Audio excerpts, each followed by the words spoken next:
નમસ્કાર વિદ્યાર્થી મિત્રો, આજે આપણે સોલંકી વંશના 30 મોસ્ટ આઈએમપી એમસીક્યુ જોઈશું અને સાથે તમે પણ એમસીક્યુ નોટ કરતા જજો અને છેલ્લે બતાવવાનું છે કમેન્ટ્સમાં કે તમારે 30માંથી કેટલા એમસીક્યુ સાચા પડ્યા. તો હવે આપણે એમસીક્યુ તરફ આગળ વધીએ. તો પહેલો એમસીક્યુ છે કે મૂળરાજ પ્રથમે કયા શૈવ આચાર્યના પ્રભાવ હેઠળ આવીને સિદ્ધપુર ખાતે રુદ્રમાલ બંધાવવાની શરૂઆત કરી હતી? તો તમે તમારો જવાબ નોટ કરી લો. તો આમાં શું જવાબ આવશે? મૂળરાજ પ્રથમે પોતાના મામાની હત્યાના પાપમાંથી મુક્તિ મેળવવા માટે સિદ્ધપુર ખાતે સરસ્વતી નદીના કિનારે રુદ્રમહાલ બંધાવવાની શરૂઆત કરી હતી અને તેઓ શૈવ આચાર્ય કંથળીનાથના અનુયાયી બન્યા હતા. કોના અનુયાયી? આચાર્ય કંથળીનાથના. પછી આગળ, ભીમદેવ પહેલાના સમયમાં ઈસવીસન 1026માં મહમૂદ ગઝનીએ સોમનાથ પર આક્રમણ કર્યું ત્યારે ભીમદેવે કયા કિલ્લામાં આશ્રય લીધો હતો? તો જ્યારે 1026માં મહમૂદ ગઝની જ્યારે આક્રમણ કરે છે એ સમયે ભીમદેવે પોતાનો પ્રાણ બચાવીને કયા કિલ્લામાં આશ્રય લીધો હતો એની વાત કરવામાં આવી છે. તો તમે તમારો જવાબ નોટ કરી લો. તો જ્યારે મહમૂદ ગઝની જ્યારે આક્રમણ કરે છે અને ત્યારે ભીમદેવ પહેલો પાટણ છોડીને કચ્છના વાગડ પ્રદેશમાં આવેલા કંથકોટના કિલ્લામાં આશ્રય લે છે, તો એને કચ્છના કંથકોટ કિલ્લામાં આશ્રય લીધો હતો. પછી આગળ, પાટણની વિશ્વ પ્રસિદ્ધ રાણકી વાવ રાણી ઉદયમતીએ બંધાવી હતી. ઉદયમતી કયા પ્રદેશના રાજા ખેગારની પુત્રી હતા? તો અહીં રાણી ઉદયમતીની વાત કરવામાં આવી છે અને એવું કહેવામાં આવ્યું છે કે કયા રાજાના પુત્રી હતા. તો તમે તમારો જવાબ નોટ કરી લો. તો આમાં શું જવાબ આવશે? રાણી ઉદયમતી જૂનાગઢના ચુડાસમા વંશના રાજા ખેગાર પ્રથમની પુત્રી હતા. તેમણે પોતાના પતિ ભીમદેવ પહેલાની યાદમાં 7 માળની પ્રસિદ્ધ રાણકી વાવની સ્થાપના કરાવી હતી. તો રા ખેગારના જે જૂનાગઢના રાજા હતા. પછી આગળ, મોઢેરાનું પ્રખ્યાત સૂર્ય મંદિર કઈ નદીના કિનારે આવેલું છે? ખૂબ જ આસાન એમસીક્યુ છે, તમે તમારો જવાબ નોટ કરી લો. પુષ્પાવતી નદીના કિનારે મોઢેરાનું સૂર્ય મંદિર આવેલું છે અને એ કઈ શૈલીમાં બનાવેલું છે? તો મારું ગુજરાત, જેને આપણે નાગર શૈલી પણ કહીએ છીએ. પછી આગળ, સોલંકી રાજા કર્ણદેવે આશાપલ્લીના ભીલ સરદાર આશાને હરાવીને કયા નગરની સ્થાપના કરી હતી? તો તમે તમારો જવાબ નોટ કરી લો. આમાં પૂછ્યું છે કે સોલંકી રાજા કર્ણદેવે આશા ભીલને હરાવીને ત્યાં કયા નગરની સ્થાપના કરી હતી? તો ભીમદેવ પહેલાના પુત્ર કર્ણદેવ સોલંકીએ સાબરમતી નદીના કિનારે આવેલા આશાપલ્લીના વિસ્તારના ભીલ સરદાર આશાને હરાવીને કર્ણાવતી નગરની સ્થાપના કરી હતી. તો એ શહેરને હાલ આપણે અમદાવાદ તરીકે પણ ઓળખીએ છીએ. પછી આગળ, સિદ્ધરાજ જયસિંહનો જન્મ કયા સ્થળે થયો હતો? સિદ્ધરાજ જયસિંહનો જન્મ કયા સ્થળે થયો હતો? તો તમે તમારો જવાબ નોટ કરી લો. તો રાજા કર્ણદેવ અને મિનળદેવીના પુત્ર સિદ્ધરાજ જયસિંહનો જન્મ 1091માં પાલનપુર ખાતે થયો હતો. કઈ જગ્યાએ? પાલનપુર ખાતે. અને એ વખતે એ શહેરનું નામ શું હતું? પ્રહલાદનપુર હતું, જેને હાલ આપણે પાલનપુર તરીકે પણ ઓળખીએ છીએ. પછી આગળ, યાત્રાળુઓ પરનો મુંડક વેરો યાની કે યાત્રા વેરો મિનળદેવીના કહેવાથી સિદ્ધરાજ જયસિંહે કયા સ્થળે માફ કર્યો હતો? અને એ સ્થળ કયું હતું? તો સોમનાથ અને શામળાજી. પછી આગળ, સિદ્ધરાજ જયસિંહે માળવાના કયા પરમાર રાજાને હરાવીને પાટણમાં કેદ કર્યો હતો અને અવંતીનાથનું બિરુદ ધારણ કર્યું હતું? અહીં શું પૂછ્યું છે કે સિદ્ધરાજ જયસિંહે માળવાના કયા પરમાર રાજાને હરાવીને અવંતીનાથનું બિરુદ ધારણ કર્યું હતું? આ પણ ઇમ્પોર્ટન્ટ એમસીક્યુ છે, તમે તમારો જવાબ નોટ કરી લો. તો સિદ્ધરાજ જયસિંહે માળવા પર આક્રમણ કરીને ત્યાંના રાજા યશવર્માને હરાવીને તેને લોખંડના પાંજરામાં કેદ કરી પાટણ લાવ્યો હતો. આ વિજય પછી સિદ્ધરાજ જયસિંહે અવંતીનાથનું બિરુદ ધારણ કર્યું હતું. પછી આગળ, સિદ્ધરાજ જયસિંહના સમયમાં સિદ્ધહેમ શબ્દાનું શાસન ગ્રંથની શોભાયાત્રા કયા હાથીની અંબાડી પર કાઢવામાં આવી હતી? તો હેમચંદ્રાચાર્ય દ્વારા જે સિદ્ધહેમ શબ્દાનું શાસન જે ગ્રંથની રચના કરવામાં આવી હતી એની જે શોભાયાત્રા કાઢવામાં આવી હતી એ કયા હાથી પર કાઢવામાં આવી હતી? તો શ્રીકર હાથી પર. સાથે સાથે આ યાત્રામાં સિદ્ધરાજ જયસિંહ અને હેમચંદ્રાચાર્ય પણ સાથે પગપાળા ચાલ્યા હતા. પછી આગળ, સિદ્ધરાજ જયસિંહે જૂનાગઢના કયા રાજાને હરાવીને રણક દેવીનું હરણ કર્યું હતું? તો તમે તમારો જવાબ નોટ કરી લો. સિદ્ધરાજ જયસિંહ અને જૂનાગઢના શાસક રા ખેગાર બીજા વચ્ચે રણક દેવી તેમજ દેશ સરહદ બાબતે વેર હતું. સિદ્ધરાજ જયસિંહે દેસળ અને વિસળની મદદથી જૂનાગઢનો ઉપરકોટ જીત્યો, ખેગારની હત્યા કરી અને રણક દેવીને પાટણ લાવવાનો પ્રયત્ન કર્યો હતો, પરંતુ રણક દેવી વઢવાણા ખાતે ભોગવો નદીમાં સતી થઈ ગયા. તો જૂનાગઢના કયા રાજાને હરાવીને તેની હત્યા કરી હતી? તો રાખેગાર બીજાની. પછી આગળ સહસ્ત્રલિંગ તળાવના કિનારે સિદ્ધરાજ જયસિંહે કયું ભવ્ય વિદ્યાધામ અને યજ્ઞશાળા બંધાવી હતી? તમે તમારો જવાબ નોટ કરી લો. તો સિદ્ધરાજ જયસિંહે જે ભીમદેવે પહેલા જે દુર્લભ સરોવર બંધાવ્યું હતું એનો જીર્ણોદ્ધાર કરાવ્યો અને તેનું સહસ્ત્રલિંગ તળાવ નામ આપ્યું, અને એના કિનારે સરસ્વતી કંઠભરણ નામની સાહિત્ય અને સંસ્કૃત પાઠશાળા બંધાવી હતી. પછી આગળ સિદ્ધરાજ જયસિંહ પછી ગાદી પર આવનાર કુમારપાળ કઈ ઉંમરે ગાદી પર બેઠો હતો અને તેનો રાજ્યાભિષેક કોણે કર્યો હતો? તો જે કુમારપાળ હતો એ 50 વર્ષની ઉંમરે ગાદી પર બેઠો અને તેનો રાજ્યાભિષેક કોને કર્યો? તો હેમચંદ્રાચાર્યએ. પછી આગળ ગુજરાતનો અશોક તરીકે સોલંકી વંશના કયા રાજાને ઓળખવામાં આવે છે? તો મૌર્ય રાજા અશોકની જેમ કુમારપાળે પણ પોતાના ગુરુ હેમચંદ્રાચાર્યના પ્રભાવથી જૈન ધર્મ સ્વીકાર્યો હતો અને પશુવધ, શિકાર તેમજ જુગાર પર પાબંદી મૂકી હતી એમના નગરમાં. એટલા માટે કુમારપાળને ગુજરાતનો અશોક તરીકે ઓળખવામાં આવે છે.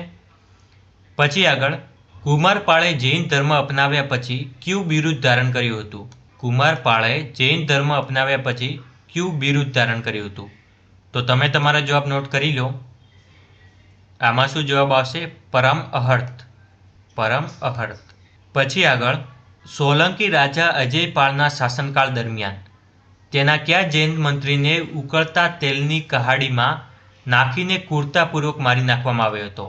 તો જે રાજા અજયપાળ હતા એ શૈવ ધર્મી હતા અને તે જૈન ધર્મ પ્રત્યે એમને અણગમો હતો. એટલા માટે તેણે કુમારપાળના સમયના જે પ્રખ્યાત જૈન મંત્રી આમ્રભટ્ટ હતા એ જે અજયપાળની શરણગતિ નથી સ્વીકારતા, એટલા માટે તેમને ઉકળતા તેલમાં નાખીને ક્રૂરતાપૂર્વક મારી નાખવામાં આવે છે. અને એ મંત્રી કોણ હતા? તો મંત્રી આમ્રભટ્ટ. પછી આગળ ઈસવીસન 1178માં ક્યાદરાના યુદ્ધમાં મોહમ્મદ ગોરીને હરાવનાર ગુજરાતની વિરંગના રાજમાતા નાયકી દેવી કયા સોલંકી રાજાના માતા હતા? તો તમે તમારો જવાબ નોટ કરી લો. જે ક્યાદરાનું યુદ્ધ થયું હતું જે આબુ પાસે, જેમાં મોહમ્મદ ગોરીને હરાવનાર જે નાયકી દેવી હતા એ કયા સોલંકી રાજાના માતા હતા?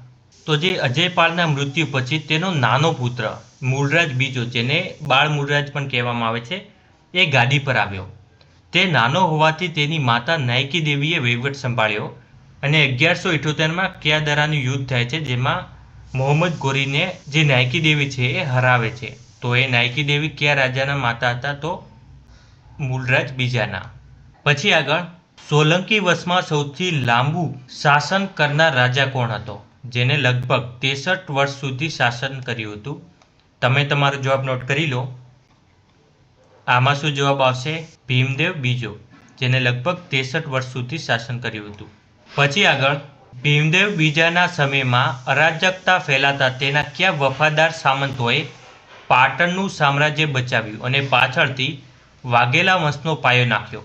તમે તમારો જવાબ નોટ કરી લો. ભીમદેવ બીજો નબળો શાસન સાબિત થતા ચારેય બાજુથી આક્રમણ થાય છે અને આ સમયે ધોળકાના રાજા રાણા લવણ પ્રસાદ અને તેનો પુત્ર વીર ધવલે સેનાપતિની દોર સંભાળી. તો આમાં શું જવાબ આવશે? લવણ પ્રસાદ અને વીર ધવલ.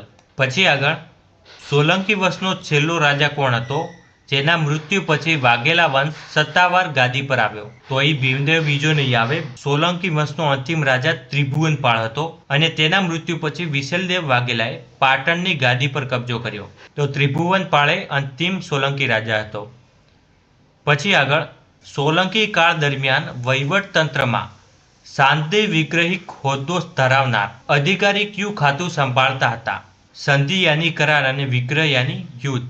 હાલ જે આપણે વિદેશ મંત્રાલય કહીએ છીએ એ રીતના એ વખતે આ એક તંત્ર હતું. પછી આગળ સોલંકી યુગના પ્રખ્યાત સિક્કાઓ જે ચોરસ કે ગોળ આકારના હતા અને જેના પર વિકૃત માનવ આકૃતિઓ હતી તે કયા નામે ઓળખાતા હતા? તો તમે તમારો જવાબ નોટ કરી લો. આમાં શું આવશે? એ સિક્કા ગઠિયા સિક્કા તરીકે ઓળખાતા. પછી આગળ મેં તમારા માટે તૈયાર કરી છે ગુજરાત ભૂગોળની બે ખાસ પીડીએફ જે એક્ઝામ પ્રિપરેશનને વધુ સરળ બનાવશે. આમાં પીડીએફ 1 ની વાત કરીએ તો જેમાં 250 MCQ છે. અત્યાર સુધીની પરીક્ષાઓ અને મહત્વના ટોપિક પરથી આ 250 MCQ તૈયાર કરવામાં આવ્યા છે. અને બીજી પીડીએફ છે 32 પેજની થિયોરિકલ પીડીએફ જે સરળ ભાષામાં સંપૂર્ણ ગુજરાત ભૂગોળ ઝડપી રિવિઝન માટે પરફેક્ટ છે. તો જો તમે 250 MCQની પીડીએફ ખરીદવા માંગો તો તમને 99 રૂપિયામાં આ પીડીએફ મળી રહેશે. અને જો 32 પેજની થિયોરિકલ પીડીએફ ખરીદવા માંગો તો તમને 49 રૂપિયામાં આ પીડીએફ મળી રહેશે. અને જો બંને સાથે પીડીએફ મેળવવા માંગો તો તમને 149 રૂપિયામાં આ બંને પીડીએફ મળી રહેશે. તો હવે તમે આ પીડીએફ કેવી રીતના ખરીદી શકો તો એના માટે આ રહ્યો નંબર જેમાં તમે હેલો સર લખીને મૂકશો તો તમને એક સ્કેનર મળી રહેશે અને પેમેન્ટ થતાની સાથે જ આ પીડીએફ તમને ઉપલબ્ધ કરાવી દેવામાં આવશે. તો જે પણ વિદ્યાર્થી ખરીદવા માંગતા હોય એ આ નંબર પર મેસેજ કરી શકે. તો હવે આપણે આગળ વધીશું. આબુ પર્વત પર વિમલસાઈનું નિર્માણ ભીમદેવ પહેલાના કયા દંડનાયકે કરાવ્યું? દંડનાયક યાની મહામંત્રી વિમલસા દ્વારા. વિમલસાઈનું નિર્માણ કરાવ્યું જે આદિનાથ જૈન મંદિર છે. પછી આગળ સોલંકી રાજાઓ કયા સંપ્રદાયના પરમ ઉપાસક હતા જેના કારણે તેમના શાસનકાળમાં શિવ મંદિરો સૌથી વધુ બન્યા? તો ઉપર આપણે આ જોઈ ગયા. તમે તમારો જવાબ નોટ કરી લો. તો આમાં શું જવાબ આવશે? શિવ ધર્મી યાની શિવ સંપ્રદાયના અનુયાયી હતા. પછી આગળ હેમચંદ્રાચાર્ય દ્વારા રચિત દ્રવ્યાશ્રાય મહાકાવ્યનો મુખ્ય ઉદ્દેશ્ય શું છે? દ્રવ્યાશ્રાય મહાકાવ્યનો મુખ્ય ઉદ્દેશ્ય શું છે? તમે તમારો જવાબ નોટ કરી લો. આમાં દ્વિ પ્લસ આશ્રય યાની કે બે આશ્રય વાળું કાવ્ય. તો આ ગ્રંથમાં હેમચંદ્રાચાર્ય એક તરફ સંસ્કૃત વ્યાકરણના નિયમો ઉદાહરણ સાથે સમજાવ્યા છે અને બીજી તરફ તે જ ઉદાહરણોમાં મૂળરાજ પ્રથમથી લઈને કુમારપાળ સુધીના સોલંકી રાજાઓનો ઇતિહાસ આલેખ્યો છે. તો વ્યાકરણના નિયમો સમજાવવા અને સોલંકી વંશનો ઇતિહાસ વર્ણવવો આનો મુખ્ય ઉદ્દેશ્ય છે. પછી આગળ સોલંકી કાળમાં કયું સ્થળ કાપડ વટાણ યાની કે પટોળા ઉદ્યોગ માટે સમગ્ર ભારતમાં પ્રખ્યાત બન્યું હતું? તો તમે તમારો જવાબ નોટ કરી લો. તો કુમારપાળના સમયમાં મહારાષ્ટ્રના જાલના પ્રદેશમાંથી 700 સાળવી પરિવારોને પાટણ લાવવામાં આવ્યા હતા. ત્યારથી પાટણના ડબલ ઇંચ શૈલીના પટોળા જગવિખ્યાત થયા. તો આમાં શું આવશે? પાટણ જે પ્રખ્યાત બન્યું પટોળા માટે. પછી આગળ સિદ્ધરાજ જયસિંહે માળવા વિજયની યાદમાં પાટણમાં કઈ નદીના કિનારે વિજય સ્તંભ યાની કે કીર્તિ સ્તંભ બંધાવ્યો હતો? જે વિજય સ્તંભને બીજા કયા નામે ઓળખીએ છીએ તો કીર્તિ સ્તંભ. તો આમાં શું જવાબ આવશે? તમે તમારો જવાબ નોટ કરી લો. તો આમાં જવાબ આવશે સરસ્વતી નદીના કિનારે. પછી આગળ સોલંકી કાળ દરમિયાન પરદેશથી આવતા વાહનો માટે ગુજરાતનું કયું બંદર સૌથી મોટું આંતરરાષ્ટ્રીય વેપાર કેન્દ્ર હતું? તમે તમારો જવાબ નોટ કરી લો. તો સોલંકી યુગમાં ખંભાત જેને સ્તંભ તીર્થ પણ કહેવામાં આવે છે જે ગુજરાતનું સૌથી ધમધમતું અને વૈભવશાળી બંદર હતું. ભરૂચ પણ મહત્વનું હતું પણ સોલંકી કાળમાં સ્તંભ તીર્થ જે ખંભાતની વાત કરીએ એ ટોચ પર હતું. પછી આગળ નીચેનામાંથી સોલંકી કાળના ઇતિહાસની માહિતી આપતો કયો ગ્રંથ મેરુ તુંગાચાર્ય દ્વારા લખવામાં આવ્યો છે? સોલંકી કાળનો ઇતિહાસ આપતો ગ્રંથ જે મેરુ તુંગાચાર્ય દ્વારા લખવામાં આવે છે એ કયો ગ્રંથ છે? તો તમે તમારો જવાબ નોટ કરી લો. આમાં શું જવાબ આવશે? પ્રબંધ ચિંતામણી. પછી આગળ ભીમદેવ પ્રથમે બંધાવેલું સોમનાથનું મંદિર કયા પથ્થરમાંથી કઈ શૈલીમાં બનાવવામાં આવ્યું છે? યાની કે કયા પથ્થરનો ઇસ્તેમાલ થયો અને કઈ શૈલીમાં બનાવવામાં આવ્યું છે એની વાત કરવામાં આવી છે. તો તમે તમારો જવાબ નોટ કરી લો. આમાં શું જવાબ આવશે? લાલ પથ્થર અને મરુ ગુજર શૈલી યાની કે લાલ પથ્થરનો ઇસ્તેમાલ કરવામાં આવે છે અને શૈલી કઈ છે તો મારું ગુજર શૈલીમાં બનાવવામાં આવ્યું છે. પછી આગળ સોલંકી વંશના મૂળ પુરુષ મૂળરાજ પ્રથમે કયા વર્ષમાં ચાવડા વંશના અંતિમ શાસક સામંતસિંહની હત્યા કરીને ગાદી મેળવી? અહીં શું કીધું છે કે સોલંકી વંશના મૂળ પુરુષ મૂળરાજ પ્રથમે કયા વર્ષમાં ચાવડા વંશના અંતિમ શાસક સામંતસિંહની હત્યા કરીને ગાદી મેળવી હતી? યાની કે ચાવડા વંશનો અંત કરીને મૂળરાજ પ્રથમે સોલંકી વંશની સ્થાપના કરી એ કયા સમયમાં કરી હતી? તો આમાં શું જવાબ આવશે? તમે તમારો જવાબ નોટ કરી લો. તો મૂળરાજ પ્રથમે પોતાના સગા મામા અને ચાવડા વંશના અંતિમ રાજા સામંતસિંહની હત્યા કરીને અણહિલવાડ પાટણમાં ઈસવીસન 1942માં સોલંકી વંશની સ્થાપના કરી હતી 1942માં. તો અહીં સોલંકી વંશના મોસ્ટ ઇમ્પોર્ટન્ટ 30 MCQ પૂરા થાય છે. જો વિડીયો પસંદ આવે તો વિડીયોને લાઇક જરૂર કરજો અને 30માંથી તમારે કેટલા MCQ સાચા પડે એ કમેન્ટ્સમાં જરૂર બતાવજો. અને આના પછી આપણે મોસ્ટ ઇમ્પોર્ટન્ટ 30 MCQ વાઘેલા વંશના પણ લાવીશું. અને જે પણ વિદ્યાર્થીઓ એ PDF ખરીદવા માંગતા હોય એ તે નંબર પર મેસેજ કરી શકે.